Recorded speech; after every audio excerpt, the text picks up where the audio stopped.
₹54, यही ₹54 असली कीमत है पेट्रोल की। इसके ऊपर जो भी पैसा जा रहा है वो सब सरकार आपसे टैक्स के नाम पर वसूल रही है। हरदीप पुरी ने दावा किया कि जो पेट्रोलियम कंपनी है वो लगभग रोज 1000 करोड़ रुपए का लॉस कमा रही है।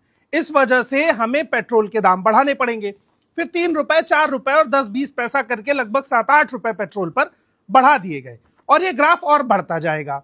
लेकिन क्या हरदीप पुरी सच बोल रहे हैं? चलिए इनकी इस बात का फैक्ट चेक करते हैं। फैक्ट चेक करने पर पता चलता है आईओसी, बीपीसीएल और एचपीसीएल, ये 3 बड़ी कंपनियां हैं जो हिंदुस्तान में तेल बेचती हैं और इन तीनों कंपनियों में गवर्नमेंट लगभग 90% की मालिक होती है।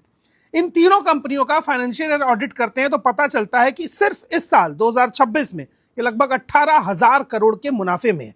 2023-24 में ये कंपनियां 81,000 करोड़ के मुनाफे में थी और 25-26 फाइनेंशियल ईयर की बात करें तो ये कंपनियां लगभग 77,281 करोड़ के मुनाफे पे थी।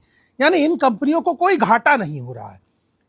आज से लगभग 2 साल के अंतराल में क्रूड ऑयल का रेट ₹50 तक गया था, लेकिन तब भी हमारी सरकार ने हमसे लगभग ₹50 टैक्स वसूला। जब पेट्रोल की एक्चुअल कीमत ₹50 पहुंच गई थी तब भी हिंदुस्तान में लोग पेट्रोल 97, 98 या ₹92 में खरीद रहे थे। सवाल यह है कि ये कंपनियां जब पेट्रोल के दाम बढ़ते हैं तो अपने घाटे को जनता से वसूलती हैं, लेकिन जब पेट्रोल के दाम इंटरनेशनल मार्केट में डाउन होते हैं तो ये मुनाफे को जनता में नहीं बांटती हैं। ये लोकतंत्र नहीं है, ये गुंडाशाही, लूट और सरकारी लूट का एक पैटर्न है और मुनाफे का कोई भी शेयर नहीं दिया जा रहा है। भारत ने कभी भी इंटरनेशनल मार्केट में रेट गिरने के बाद पेट्रोल के दाम गिरा करके अपनी जनता को लाभ नहीं दिया है। तो ये 3 बड़े झूठ पकड़ में आते हैं। एक तो तेल की कंपनियां बिल्कुल घाटे में नहीं है। दूसरा, इंटरनेशनल मार्केट में जब भी तेल के रेट गिरे भारत ने पेट्रोल के रेट कभी नहीं गिराए, अपनी जनता को कभी सहूलियत नहीं दी। और तीसरा, जब जब पेट्रोल के रेट इंटरनेशनल मार्केट में बढ़े तो उससे जनता को लूटने के लिए पेट्रोल के रेट जरूर बढ़ा दिए गए।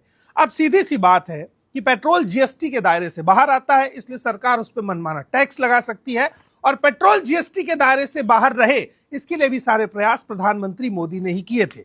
तो कॉर्पोरेट और बड़े बड़े बिजनेसमैन तो आपका खून चूस ही रहे हैं। सरकार भी एक ड्रिप और लगा रही है ताकि अगर उनसे कुछ बच जाए तो सरकार चूस ले।